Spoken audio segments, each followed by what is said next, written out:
Muy buenas noches, mis queridos escuchas de la red. Les habla el pastor Pablo Márquez de Visión de Águilas Temuco, de la red apostólica Emanuel. El tema que le tengo hoy en día es la victoria del orden divino. La palabra orden es una palabra que tiene dos aristas, de orden de ordenar y orden de ordenanza. El tema de la victoria del orden divino va que si la iglesia o los cristianos, que somos nosotros, estamos cumpliendo el orden requerido por Dios, fíjese que hay una victoria de parte de Dios para nosotros. ¿Qué quiero decir con esto? Que el orden trae que Dios pelea por nosotros. El libro de los Cantares 6, versículo 10, nos habla, dice: ¿Quién es esta que se muestra como el alba? Hermosa como la luna, radiante como el sol, imponente como ejércitos en orden. El rey Salomón tiene una visión y ve una mujer y pregunta: ¿quién es esta? ¿Quién es esta mujer con dichas características? El orden divino hace que la iglesia entre en un estado de iluminación progresiva desde el alba al mediodía. Por eso que dice: ¿quién es esta que se muestra como el alba? Es una progresión de revelación o de iluminación. Dice también: el orden divino hace que la iglesia demuestre la hermosura de la luz en la noche, en la oscuridad. Este año 2012 es un año importante, ya que vamos a ver un despliegue de una oscuridad o de una tiniebla a nivel global. Y cuando digo tinieblas, oscuridad, hablo de todo orden de cosas. El año pasado que vivimos fue un año interesante por las cosas que se cumplieron, pero este año 2012 realmente veremos lo que la Biblia dice: oscuridad densa. En el antiguo Israel, cuando estaba de esclavo en Egipto y fueron liberados, vino una peste que se llamaba la peste de la oscuridad, que era una peste tan densa que casi se podía palpar. Nótese el paralelismo que hay con Apocalipsis, que dice algo similar. Pero en la casa de los israelitas había luz, mientras que los egipcios sufrían esta peste, llamada peste. Donde los egipcios tenían escasez, los israelitas tenían abundancia. Y aquí podemos ver que donde abunda la maldad, sobreabunda la gracia de los hijos de Dios. El orden divino hace que la iglesia sea gloriosa, o sea, radiante como el sol, como dice el libro de Cantares. El orden divino hace que la iglesia sea un ejército, imponente como ejércitos en orden en batalla, dice el libro. Pero, ¿qué es el orden? ¿Qué significa el orden? El orden viene de la palabra hebrea Torah, que viene de la ley, y la ley tiene que ver con orden, con ordenanza, que significa dirección, instrucción, significa reglamento, principio, mandamiento. O sea que la ley es la Torá, los 5 primeros libros de la Biblia, palabra que significa toda la voluntad revelada de Dios. Orden significa hacer lo que Dios manda, en definitiva es eso. En el libro de Cantares 4, versículo 4 dice: tu cuello como la torre de David, edificada para armería. De ella cuelgan 1000 escudos, escudos todos de valientes. Cuando la iglesia vive en el orden divino, Dios mismo pelea por ella. ¿Qué significa esto? Veamos el segundo del libro de Crónicas, capítulo 20, versículo 13, dice: todo Judá estaba en pie delante de Jehová, con sus niños, sus mujeres y sus hijos. Todo Judá. Estar de pie significa estar delante de la presencia de Dios, no caído, sino en pie, y eso significa estar en orden, haciendo lo que Dios manda, lo que Dios pide en su voluntad. Y bueno, quiero resumirle la historia de que se levanta en profecía un hijo de los sacerdotes y dice que no se preocupen, ya que Israel estaba cercado por 3 pueblos y era una muchedumbre de gente. Entonces les dice que no tengan miedo, y como este pueblo estaba en orden con su familia, Dios pelea por Israel.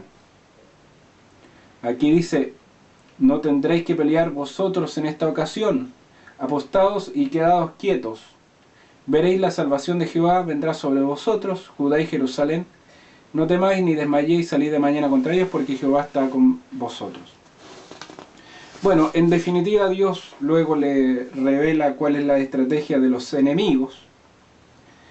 Y cuando la iglesia vive en el orden divino, yo digo iglesia, que los componen los cristianos, los creyentes, los nacidos de nuevo, revela la estrategia del combate de Dios, ¿ya? Y la estrategia del combate de Dios tiene que ver con la alabanza y la adoración. La adoración confunde a los enemigos matándose entre ellos. O sea que el orden divino, cuando los hijos de Dios están en el orden, haciendo y cumpliendo lo que Dios dice, ese orden produce desorden en las filas enemigas y produce confusión y se matan entre ellos. Aquí dice: cuando comenzaron a entonar canto de alabanza, Jehová puso emboscada contra los hijos de Amón, de Moab y los del monte Seir, y se mataron unos con otros y no quedó ni uno que escapara. Luego se repartieron el botín, ¿ya? Y hubo gran abundancia de gozo. Cuando la iglesia vive en el orden divino, Dios trae un gran bendición y gozo y atrae terror a los enemigos. ¿Cómo es posible esto? Versículo 29, cuando supieron que Jehová había peleado contra los enemigos de Israel, el terror de Dios cayó sobre los reinos de aquella tierra. Dijeron: muchachos, no toquemos al pueblo de Israel, este pueblo está en orden, porque sabemos que si está en orden, Dios pelea por ellos. Y cayó el terror sobre todos los reinos alrededor de Israel. Y el reino de Josafat, que era el rey de Israel en aquella época, de la tribu de Judá, que significa la tribu del cetro de gobierno de Israel, de donde viene Jesucristo, dice que tuvo paz, porque Dios le dio paz por todas partes, una paz integral, una paz en todo orden de cosas. La palabra shalom, que significa paz, es más que la paz que uno siente, estar tranquilo, significa bienestar, provisión, significa prosperidad, significa todo bien, todo orden de cosas que tiene que ver con lo bueno de Dios. Eso es paz, shalom. Veamos quién fue el primero y el modelo a quien seguir que cumplió la orden de Dios. Ese modelo se llama Jesucristo, a quien tenemos que seguir, nuestro hermano mayor y nuestro Señor Dios eterno. Mateo 3:16 dice: y Jesús fue bautizado y subió enseguida del agua, y en ese momento los cielos fueron abiertos, y vio el Espíritu de Dios que descendía como paloma y se posaba sobre él. ¿Qué significa esto, que los cielos sean abiertos?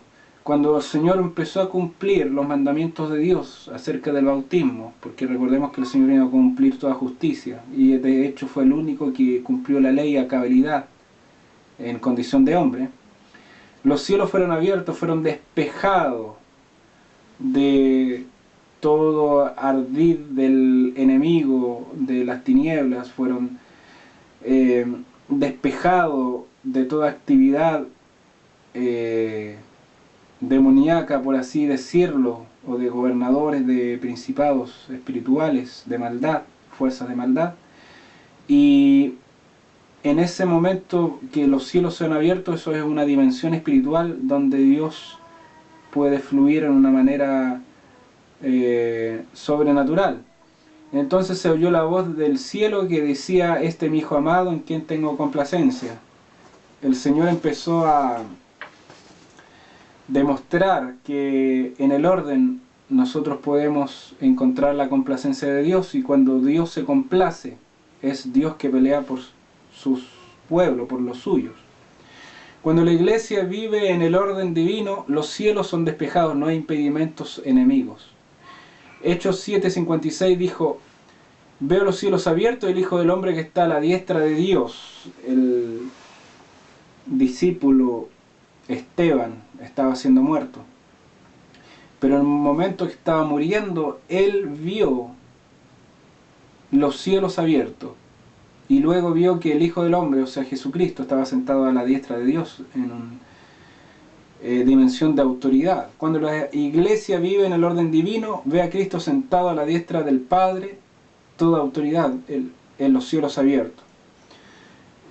Y alguien me puede decir: pero ¿cómo si Esteban estaba muriendo y estaba viviendo en el orden? Correcto, vivía en un orden que trajo frutos, en definitiva, porque al escuchar Saulo, que luego de ser el apóstol Pablo, arquitecto de la iglesia, ese fue el fruto, que escuchó la palabra de Esteban, y Pablo a los años después vino a ser discípulo, luego apóstol y luego arquitecto de la misma iglesia. Por eso que el orden de Dios trae frutos. Bueno, por último quiero dejarle con dos versículos interesantes para que lo podamos meditar. Lucas 6:46 dice: ¿por qué me llamáis Señor, Señor, si no hacéis lo que yo os digo? Muchas veces uno dice, o un caso que por ejemplo en el Antiguo Testamento el patriarca Jacob sufrió mucho. Tuvo que primero escapar de